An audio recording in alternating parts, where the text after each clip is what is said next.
Order! Order! You are an incorrigible delinquent at times. Behave yourself, man!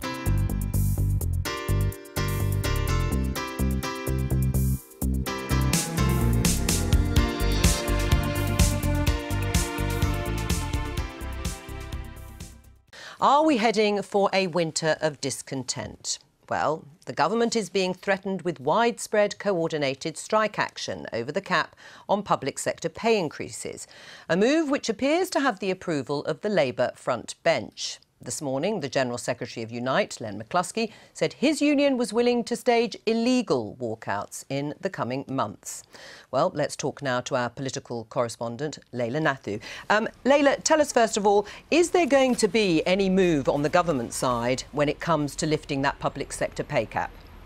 I think, Joe, there's a feeling here that things on public sector pay are rather coming to a head. We have the latest inflation figures today showing 2.9%, well above that 1% cap that public sector workers have been facing since 2013 and is due to last until 2020. We know the government has been signalling that it does intend there to be some movement. We now have this stepping up of rhetoric from the unions, and we do expect some movement announced in the next couple of days on pay rises, particularly for prison officers and police officers. That we know that there are independent pay review bodies that actually recommend to the government what pay rises should be. Some covering different professions have already reported for this year, but we understand that two covering police and prison officers are recommending a more than 1% pay increase for those prison staff and police officers, and we expect the government to accept those recommendations. Right, so if the government is about to make an announcement or make a move on public sector pay,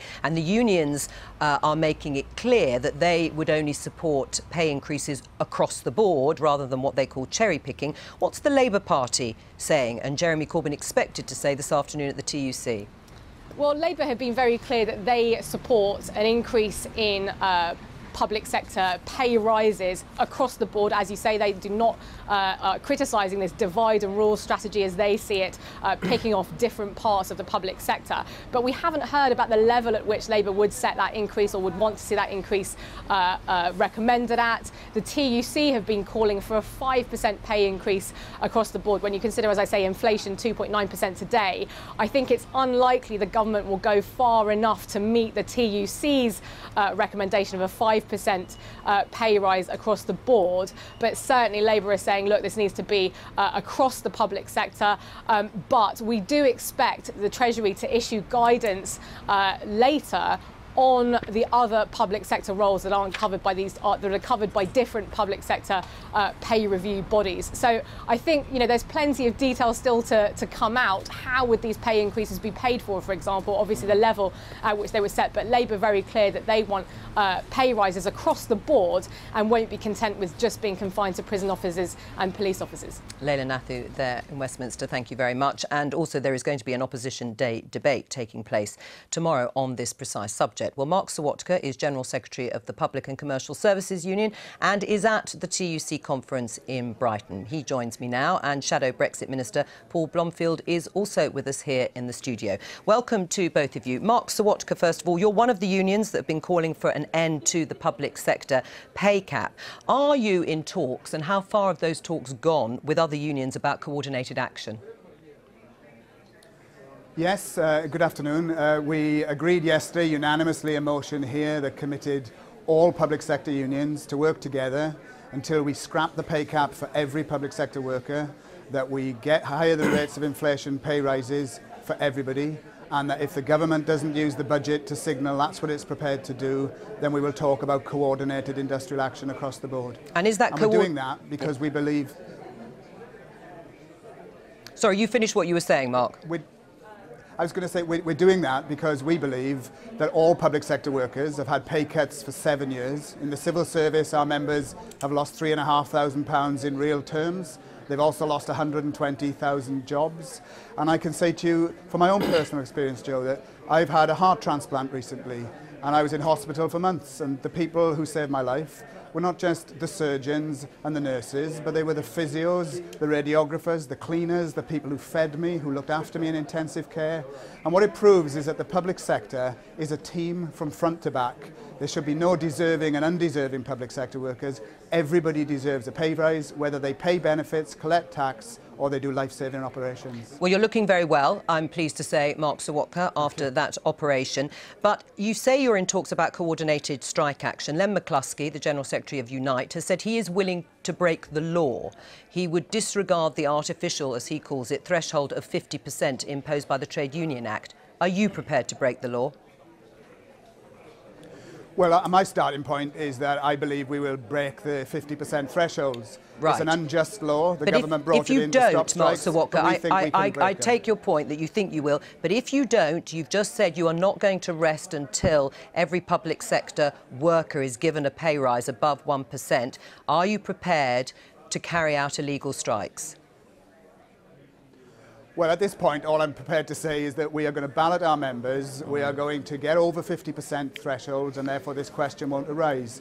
If we had a ballot with a 49% turnout and a 99% yes vote, then clearly I think most people would think the law is unjust and their grievance will still be as strong as before the ballot started. And we'll have to look at that if that's the situation that arises. But rather than be distracted today by talking about legal or illegal strikes, I want to focus on the justice of public sector's workers' case. We've all had pay cuts. We all keep this country running. The government must do something about it. And if they don't, we think the strikes that we will see will have massive public support and the government will be seen to have got it wrong once again. All right, you have been clear to some extent by saying if there were a 49% level that you would probably be prepared then to break the law because you feel it would be justified. Are you talking about a general strike then? Are you talking about the sort of general strike that we have seen in the past with your coordinated strike action? But what we're talking about is operating within the law, because the law allows us to have individual ballots. They have to be framed with your individual employer. But what we're saying is we should all do it at the same time. So there can't be one ballot and general strike like there was in 1926. There would be a series of unions having their own ballots. But what we would say is we'll ballot at the same time. We'll call the action on the same day. And as we saw in 2011, 2 million public sector workers across 29 unions struck on the same day over pensions, and that is what we would want to see over pay. Right. Paul Blomfield, representing Labour here, will you be joining Mark Sawatka and his union members on the picket line if there is coordinated strike action as a result of the government deciding not to give every public sector worker a pay rise? I think we would, because we've been very clear that there can't be differentiation and there must be an increase in pay for public sector workers. You know, when we see reports from the Royal College of Nursing over their members turning to food banks to survive, clearly there's a crisis in this country and it's got to be addressed. OK, so you join them on the picket line. Would you join them on illegal strikes if they don't get the 50% threshold? Will Labour shadow cabinet members be on the picket line? I don't think there should be illegal strikes. I think that we need to recognise that the bogus thresholds that have been put into place are themselves kind of gerrymandering by the government. So why won't you go on the picket line then? Because we are a party which respects the law. Right. But I think Mark is also right that this is a false discussion because there is such anger among It's not false because Len McCluskey has raised the issue, to be fair. I mean, he is the General Secretary of Unite and he's put it out there. You haven't, and nor did Mark Sawatka, but Len McCluskey did. But to be fair, I mean, what everybody's talking about is hoping that the government will concede before that, and there are signs that they're moving in that direction because of the pressure that the unions have put on. How high should the pay rise be? Well, we've got a process for determining pay rises, haven't we? There are pay bodies which review each of the sectors. The point that we're making, and the point that the unions are making, is that there shouldn't be a false cap imposed by the government. No, that is clear, but Paul Bromfield, the unions are calling for 5%. Is that justified? I think we'll see what is proposed in each of the sectors, and there will be different conclusions in each of the sectors. Right, but if you're prepared to stand on a picket line with the unions, you must have in your mind what will be an acceptable pay rise. Will it be 2.5%, which is what one of your Labour colleagues here said yesterday, or will it be the current rate of inflation, which is now 2.9%, or will it be 5%? I'm not going to get boxed in by making a general comment across the entire sector. All parts of the public sector deserve a pay rise. Right, but they could have different pay rises. We have a review body structure which will make the recommendations that are right, and we think there should be justice for all of those workers. Giles. I wish the Labour Party would be stronger on resisting the Tory legislation about when you can have a legitimate strike, a legal strike. I mean, the idea that you have to have 50% of your members voting in order for a strike to be legal. Actually, there's loads of elections that we have in this country that don't have 50% turnout. You know, it would invalidate all the mayoral elections if you had to have a 50% turnout. It would invalidate the Welsh and Scottish Assembly elections. This is about withdrawing Labour, which does cause an awful lot of pain to other workers. And people should be entitled to withdraw their Labour. So why not 50%? So I think that if you have a majority, then you should be able to call a legitimate strike. So I would be in favour of the unions, and I think Mark is actually in his heart of hearts with me on this. I think the unions should a right to be able to call a strike on such an important issue when, you know, as Paul rightly says, there are nurses having to go to food banks. I mean, Mark Sawatka, the IFS, the Institute of Fiscal Studies, have said that if pay were to increase by 1% or above it, it would cost almost £2 billion a year. A 5% rise, which is what you're calling for, would be around £7.2 billion a year. How would you pay for it? Well, first of all, I'd say it's money well spent. Secondly, I would say that, you know, Theresa May magicked up £1 billion to cling on to power with the DUP, so she can find money for some things. This is about a political priority. That was £1 billion, this is £7.2 billion. It is, and of course we all know that the economy isn't doing very well, that austerity means we have the worst economic performance in the G7, and I think it's time we went down the old Keynesian route, you know, which is to boost the economy through proper spending, and spending on public sector workers, who, by the way, will not use that for offshore tax-free investments. They will spend it in shops, they will buy goods, they will help boost the economy, and I think a pay rise for public sector workers is just, it will help the economy, and Theresa May should act, or we are prepared to take that action together. Mark Sawatka, thank you. Well, we begin this lunchtime with breaking news. The government has just confirmed that it's lifted the 1% cap on pay rises for police and prison officers. Police officers have been awarded a 2% pay rise, prison officers a 1.7% increase. Well, ministers have also provided some details of plans for the pay of other public sector workers.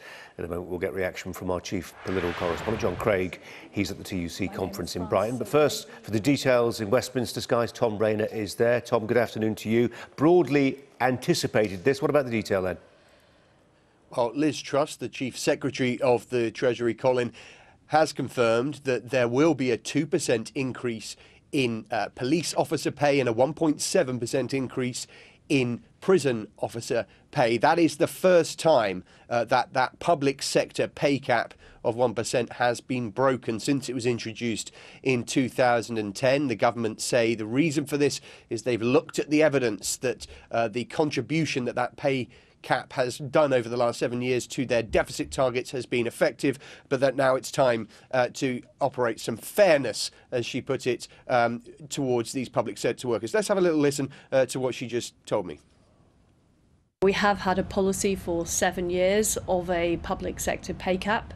That's been very effective at helping us meet our deficit targets. But we've always been very clear that we need to strike a balance between being fair to public sector workers, making sure that we recruit the best possible people, and also that we hold on to them in the public services. And we've looked at the evidence, we've been working on this over the summer, and we feel now is the time to move to a more flexible approach to make sure we do deal with any issues we've got in the public services so we can continue to have world-class services.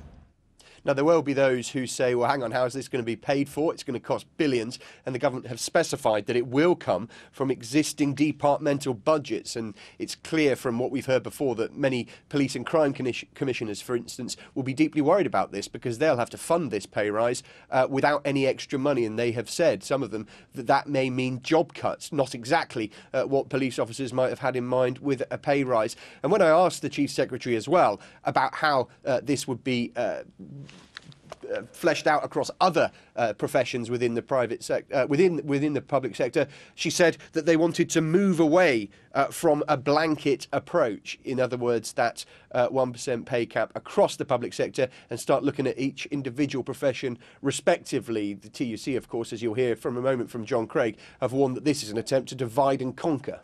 OK, Tom, as promised, as you suggest, let's go to the TUC conference in Brighton. John Craig is there. John, I'm just looking at in the last 90 minutes, two items of news. Workers at the Sellafield nuclear site will strike on September the 27th, dispute over pay, that from the GMB. Separately, workers on Greater Anglia voting overwhelmingly to go on strike, a dispute over the role of guards. We've heard about that one before. The RMT union said, OK, not necessarily public sector pay, but there's a whiff of militancy in the air, isn't there? Will it be headed off by this offer? Well, yesterday the TUC voted unanimously for a programme of coordinated action on public sector pay. For the first reaction to this announcement from Liz Truss at the Treasury, I'm joined by the TUC's General Secretary, Frances O'Grady, who yesterday in her speech here said no cherry-picking, pay up now. What is your reaction to this announcement from the Treasury? Well, let's be clear, this isn't a pay offer, it's a pay cut. It's below inflation, and that means that those public servants who have been waiting 7 years for a real pay increase, yet again are facing a real pay cut. Frankly, I don't know what planet the government is living on, but it's not the same one as hard-working public servants. How will unions react to this, given that yesterday the TUC voted for coordinated strike action? I think people will see it as an insult. I think there's still time for the government to stop making announcements through the press, but actually talk to the representatives of nurses, midwives, firefighters, call us in, let's have a sensible discussion. But frankly, after 7 long years, public servants are angry and frustrated that they appear to be being treated with contempt. Do you think this is more likely, you just said treated with contempt, is this more likely to, is it going to accelerate strike action? Does it mean more workers are going to go on strike? What do you think the result will be? Striking is always a last resort for any worker, but especially for public servants who care about the services that they provide. But they also have to put food on the table, and they can't afford another real pay cut. I don't know how many times we have to say this before the government gets it, but it's clear that they've got to offer a real pay rise and across the board, no cherry picking between different groups of workers. We've heard from some more militant union leaders that they're prepared to break the law on strike action because of this pay freeze, pay cap. What's your view of that on breaking the law? Unions will back their members if they vote for strike action. And I think the government is frankly misplaying its hand. It's turning a tin ear to the real concerns of public servants. And frankly, people are fed up of being patted on the head, told that they're heroes, but then getting another cut in their real pay. Some trade union leaders have said here at this conference that you, the TUC leadership, are being too timid in all this. What do you say to that? We'll do what our unions ask us to do. We're ready to coordinate. We're ready to support. It all depends on members voting and deciding what they want to do. But what I do know is that this government is making our hard-working nurses, firefighters, local government workers, civil servants extremely angry. And instead, we should be getting around the table and negotiating a sensible pay increase for everybody. Frances O'Grady, thank you very much. There you have the TUC's General Secretary saying there needs to be talks between the Treasury and the trade unions, but also warning that unions are very angry and are ready to strike. Well, while ministers have not confirmed pay increases for other public sector workers, Number 10 has confirmed that the formal pay cap has been scrapped. Well, in a moment, we'll get reaction from our chief political correspondent, John Craig, who's at the TUC conference in Brighton. But first to Westminster and Sky's Tom Rayner. Tom, it appears on the surface good news for police officers and for prison workers, but some concern, some are saying that this is just smoke and mirrors. Yeah, it's not been particularly warmly received by the unions or indeed the Liberal Democrats. Vince Cable has said this has to be seen across the board of all public sector workers. And speaking this afternoon, the Prime Minister's official spokesman has indicated that although this pay increase for prison and police officers applies to this year, that next year, in 2018-19, there may be more flexibility, was the word he used, in terms of wider public sector pay. But as you say, that cap that has been in place since 2010 now scrapped. The government say this is because the contribution that cap played to some of their deficit targets and deficit measures was effective, and that now it's time to look at the fairness for public sector workers. This is what Liz Truss, the Chief Secretary of the Treasury, told me a little earlier. We have had a policy for 7 years of a public sector pay cap. That's been very effective at helping us meet our deficit targets. But we've always been very clear that we need to strike a balance between being fair to public sector workers, making sure that we recruit the best possible people, and also that we hold on to them in the public services. And we've looked at the evidence, we've been working on this over the summer, and we feel now is the time to move to a more flexible approach to make sure we do deal with any issues we've got in the public services so we can continue to have world-class services. Now, the GMB union has already said that this is simply smoke and mirror politics, excuse me. One of the things they're pointing to is the fact that this 2% increase for police officers is in fact a 1% increase in their basic pay, and the other 1% is what's called a non-consolidated pay award, which effectively means a one-off payment for 2017-18. They've also, the government said that this pay increase for both prison and police officers will have to come from existing budgets, and we know that police and crime commissioners, for example, Labour police and crime commissioners have already raised concerns about how they're going to have to pay for this increase in wages without any extra money from the government. They say that will require cuts elsewhere, potentially to jobs. So that is not being seen as adequate by those who are looking at these details that have come out from the government. And there's also clearly going to be pressure mounting from other public sector professions as to whether or not they are going to get a pay rise. The government, when asked, when I was speaking to Liz Truss earlier, said that they wanted to move away from a blanket approach. So no real clarity there on whether or not this will be applied across the board. OK, Tom, thanks very much. Let's go to our chief political correspondent, John Craig, at the TUC conference in Brighton. What reaction there, John? Well, Jane, there's just been a packed fringe meeting just a few feet away from where I'm standing, attended by and spoken with a number of senior general secretaries speaking about this issue of public sector pay. One of those speaking at that meeting is Matt Rack, who is the General Secretary of the Fire Brigades Union. Now, firefighters are not subject to a pay review body, but you have, of course, had your pay capped for several years now. You've seen what the Treasury is announcing. What does that mean in terms of the coordinated action that the TUC agreed to yesterday? I think the response here to the announcement of today is underwhelmed, I suppose, is the main reaction. The police proposal is a 1% and then a non-consolidated 1%, i.e. a removable 1%. And the prison officers, and I've spoken to some of them earlier, 1.7% doesn't go anywhere near their aspirations. So I think it doesn't answer the questions that have been debated here at Congress, where people are saying clearly public sector workers have fallen behind, they've seen real cuts in wages, and they want pay rises that don't actually adversely affect the services we're delivering. Some trade union leaders have called for strikes, and indeed some want a general strike. Some say they're even prepared to break the law. How far would you and your members be prepared to go to get a pay rise? Well, we need a pay rise. Firefighters need a pay rise. That's absolutely clear. I think the public will know that they've demonstrated very clearly the value they provide to society. They need a pay rise. We're currently consulting with our members about a pay offer. We're subject to collective bargaining. We get offers from our employers and we negotiate around them. We'll know the outcome of that this week, and we'll consider our responses then. But we will certainly be part of a broader movement within the trade unions to challenge this government over public sector pay. What are you consulting your members about? About their backing for strike action? No, action? Not at this stage. We are consulting about a proposal from our employers on pay, but it's somewhat complex because it involves changes to working arrangements or potential changes, and we'll see the outcome of that tomorrow. What has the pay cap meant for your members? The pay cap for our members has meant that they're between £2,000 and £3,000 a year worse off than they would have been.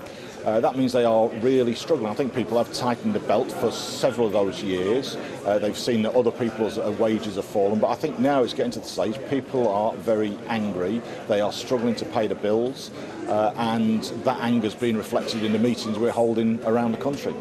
Matt Rack, thank you very much. Well, there you have Matt Rack of the Fire Brigades Union talking about the anger and the sacrifices their members are making, of course, as a result of this pay cap. There'll be a lot more reaction here on this pay cap this afternoon. Just a reminder that Jeremy Corbyn is speaking here at about 2:45. He's bound to refer to that pay cap.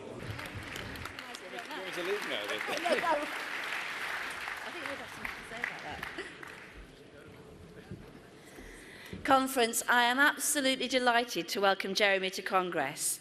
As many will know, before entering Parliament, Jeremy was a trade union organiser, helping to win workplace justice for low-paid public sector workers. In Parliament, Jeremy has an unprecedented track record of standing up for working people, both here and around the world. And as leader of the Labour Party, he was responsible for that fantastic manifesto. He has helped inspire a new generation of voters to go to the ballot box, and he showed the Labour Party truly was on the side of the many, not the few. Jeremy has been a friend and ally of the trade union movement, and I'm sure delegates, well, you've already given him the warmest of welcomes. I'm sure you'll give it him again as he walks up to the podium. Jeremy, we're dying to hear from you.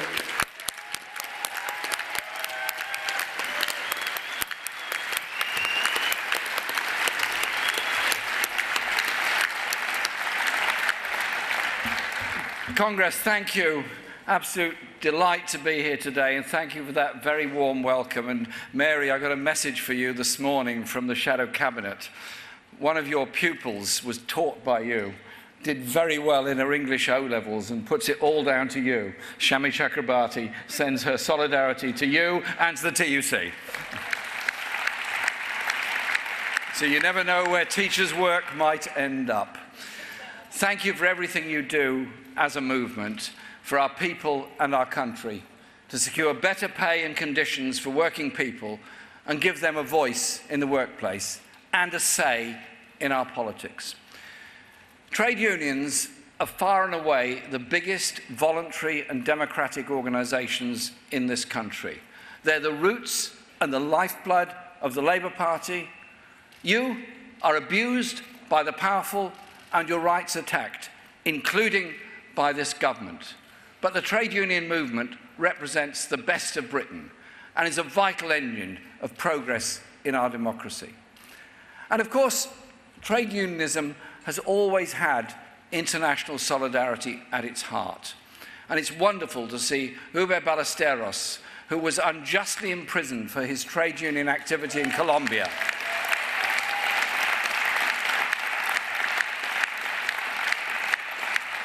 freed by international solidarity action by many people in this hall, and he's here with us today, and I just had the honour of speaking to him for a few minutes before I came into the hall, and I'm looking forward to him giving a more detailed briefing on the situation facing trade unionists in Colombia. Thank you for all you do for trade unionists under threat and imprisonment anywhere all around our world. Solidarity is vital.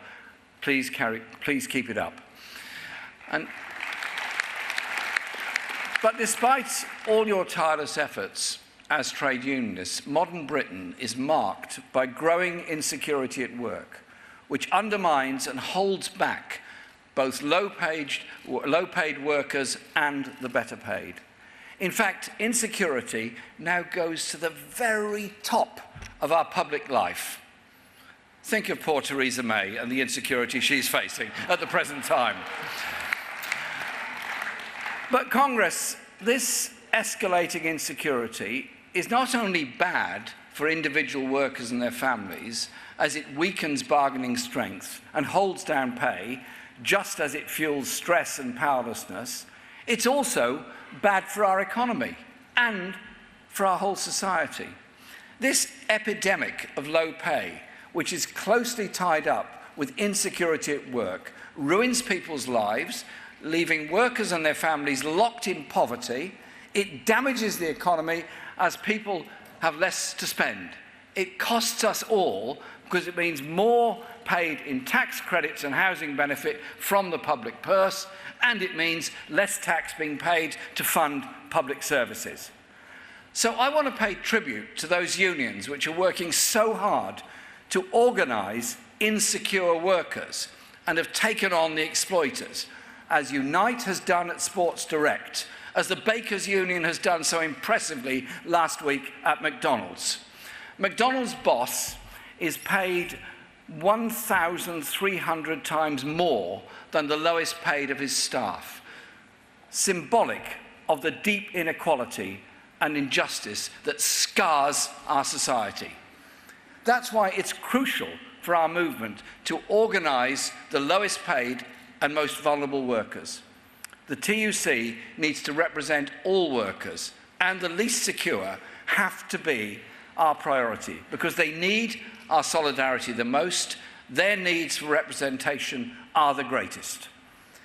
Last week, I raised some of these cases at Prime Minister's Question Time, and Theresa May could not bring herself to utter one word of condemnation of McDonald's or Sport Direct. This from a Prime Minister who tried to rebrand the Conservatives as the Workers' Party. No, it's okay, I didn't buy into it either. It's essential we work together as a movement, trade unions and the Labour Party, as part of local communities to stamp out low pay and insecurity. And I know it's not easy. As Mary explained, I was once a trade union official in Newpie, and before that, working in the Tailors and Garment Workers Union, as then was, representing low-paid garment workers, mostly women, victims of some of the most appalling practices by unscrupulous employers that denied them what they were owed. Exploitation and discrimination at work cuts across all sectors and pay grades. And that's why Unison's victory against tribunal fees in the High Court was such an outstanding gain, won on behalf of all workers.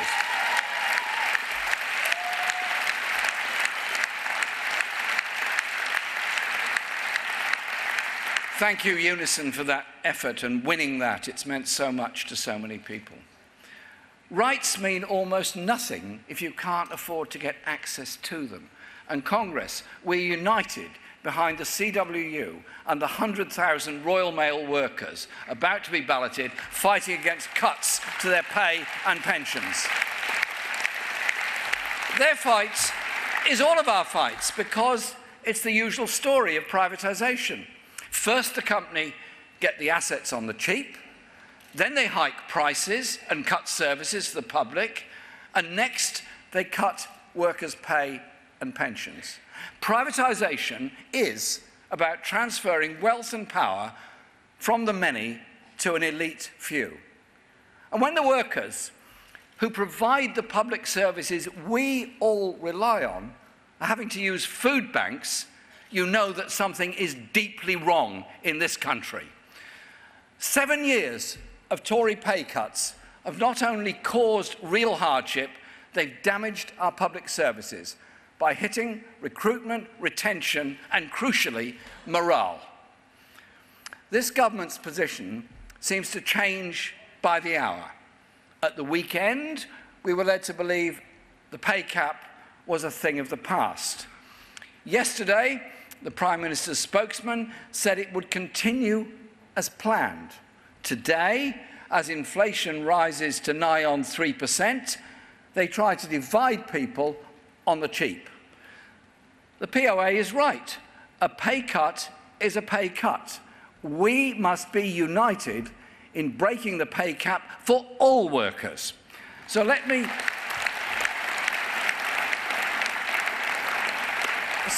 be absolutely clear today. The Labour Party totally rejects the Tories' attempt to divide and rule, to play one sector off against another. A Labour government will end the public sector pay cap and give all workers the pay rise they deserve and so desperately need. That is our policy.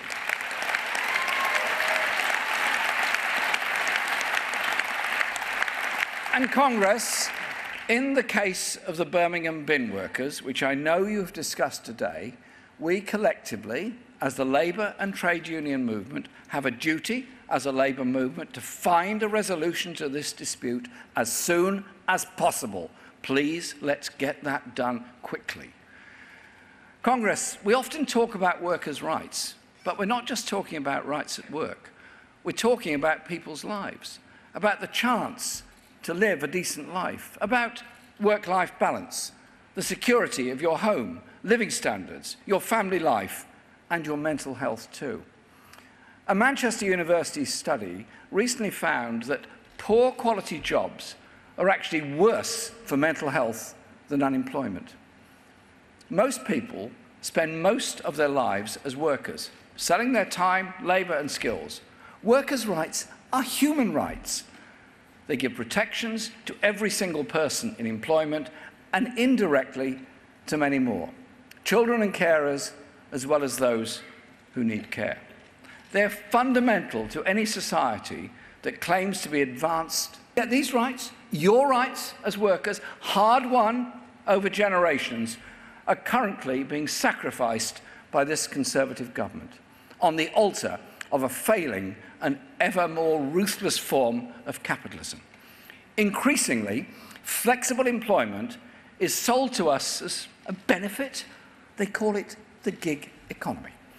And who doesn't like going to a gig? And of course, it is a benefit to unscrupulous employers, but it is the source of continuous worry and insecurity for millions of people, and is in part responsible for the worsening mental health of a country that has lost over 6,000 mental health nurses in recent years. And when employers want genuine flexible work, TUC researchers found that shamefully, those parents and carers, often women, requesting flexible working, all too often found themselves punished instead, with fewer hours, fewer opportunities to progress, and some even losing their jobs. So, the next Labour government will take action right across the board to help protect people in the workplace. And although we would like to see another general election as soon as possible that delivers more Labour gains, and this time a Labour government, in the meantime, we will challenge the government in Parliament and outside every step of the way to defend working people, stand by you, the trade unions battling for people's rights day in and day out.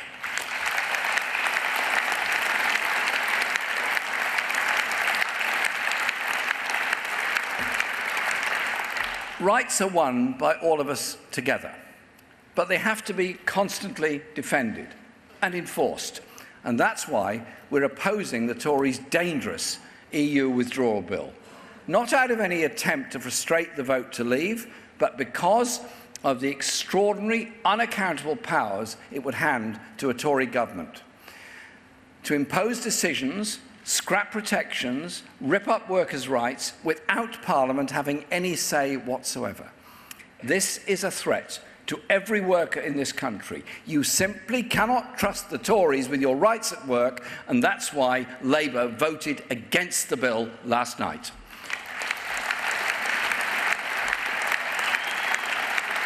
But there is no doubt that the British workplace is already one of the most equal in the world.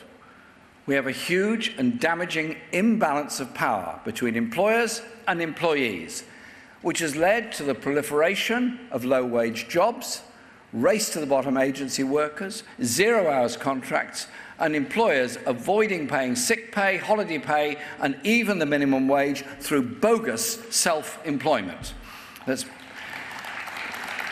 That has been effectively targeted by unions such as the GMB, fighting for Uber drivers denied their basic rights at work.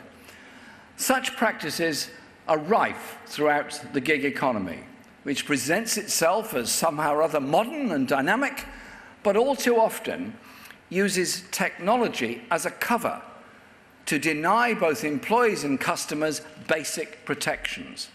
Technological innovation is crucial for our economic success. But Technological advance cannot represent real progress if it means we drag back to 19th century employment practices, or it's used to impose deregulation that leaves people without dignity or security.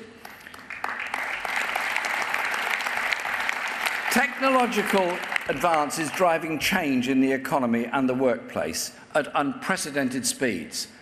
But what is not inevitable is who benefits from it. We need a government and an economic and industrial policies that are not stuck in some 1980s time warp of neoliberal dogma, but are driven by the need to channel and shape technological change to benefit the many, not the few. That will not happen if we leave it to the market or corporate boardrooms. The Bank of England estimates that 15 million jobs could be at risk of automation over the next decade. And, as is so often the way, those most at risk are those who are paid the least. The deregulated gig economy is ripe for automation. It's no basis for economic advance and rising living standards. No. That demands high investment in the cutting-edge jobs of the future. When you add the Conservatives' continuing determination to hack away at the role of the state, cutting investment, squeezing public services, and removing your rights, it's not hard to see the dangers of the present course we're headed on. We already know that the Tory way of running the economy has dramatically widened regional inequalities, sharply increased the wealth gap with tax breaks for the few and public services cuts for the many. And the Tory approach to Brexit is to use the process of leaving to go much further, much faster in that direction, delivering a deregulated free market tax haven off the shores of Europe, underpinned by a race-to-the-bottom trade deal with Donald Trump, a Shangri-La for bosses and bankers, but nothing of the kind for everybody else. Because that is the real divide over Brexit. A Tory Brexit to drive down standards, or a Labour version that puts jobs first. We respect the results of the referendum, but we want... OK, talking about Brexit just at the moment, at the TUC conference, of course, Jeremy Corbyn, the leader of the Labour Party, has been talking about a Shangri-La for bosses as part of the deal with Donald Trump, with offshore companies is what he was talking about. We'll get more on that. Also, just waiting to hear in more detail about what he might say about public sector pay and the cap on that. That's our top story here on Sky News at 3, because the government has confirmed it is lifting the 1% cap on pay rises for the police and prison officers. Police officers will get a 1% pay rise plus a 1% bonus for the next year. Prison staff will get an extra 1.7%. Ministers also signalled the end to the pay cap across the public sector, particularly where there are skills shortages. Our chief political correspondent John Craig is at the TUC conference in Brighton, and he joins us now. Hello to you, John. So the view is that this is a publicity stunt, certainly as far as the unions are concerned. Well, the unions are not very happy. Visibly, when I spoke to Frances O'Grady, she was visibly angry, said it was an insult. The Unite union has said what the government is proposing is pathetic. I am joined by Len McCluskey, the General Secretary of Unite. You said at a fringe meeting here you had a strike fund of £36 million. Are you going to start spending it now? Well, we'll have to see what our members say. In terms of the public sector pay, we've been saying for a while that it has to be scrapped. The cap needs to be taken away by this government. People are angry out there. There's palpable anger. I'm afraid what the government have announced so far for the police and the prison officers is a mix and match. No new money. It's difficult to see how that's going to deal with the issues that we have. Public sector workers are decent men and women who do a fantastic job for our communities, holding us together, and they deserve to be treated fairly. But you told that meeting of the shop stewards that you were prepared to launch strike action, break the law if necessary. Well, the issue of breaking the law is around the threshold that was introduced by David Cameron at the time. I pleaded with him not to push us outside the law. He said there was a democratic deficit in industrial action ballots, and I said, well, give us workplace ballots. Remember, David Davis at the time, Vince Cable at the time said it was a pernicious piece and an unnecessary piece. And I would say this to our current Prime Minister.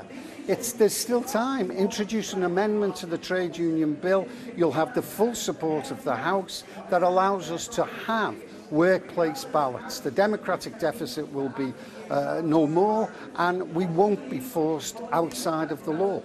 Who are the Unite members who are affected by this pay cap? Well, we've got 250,000 people who are in public services in Unite, ranging from our local authority members right through to police support staff and, of course, our 100,000 professionals within the National Health Service. So it's a significant number of our Unite members doing a great job. And, you know, my view is that these are the people who teach our children, heal our sick, clean our streets and collect our refuse. They keep the fabric of our communities together, and they've been badly treated for 7 years. Yesterday, the TUC agreed unanimously on a policy of coordinated action on this pay cap. What impact on that is the government's announcement today going to have? Well, we obviously need to hear what else the government have got to say. I hope they're not going to do a pick and mix approach to this for the so-called deserving public sector workers and undeserving. There's no such a thing as undeserving public sector workers. And my appeal is that the Prime Minister needs to listen. This is a government supposedly for the whole nation. Listen to what people are saying out there. It's reached breaking point. So hopefully, if she listens, then we'll reach sensible agreements. If not, then I do believe that there will be a demand for coordinated industrial action from all the unions involved in the public sector. Len McCluskey, thank you very much. Well, Kay, there you have it. Glenn McCluskey saying if the government doesn't listen, there will be strikes.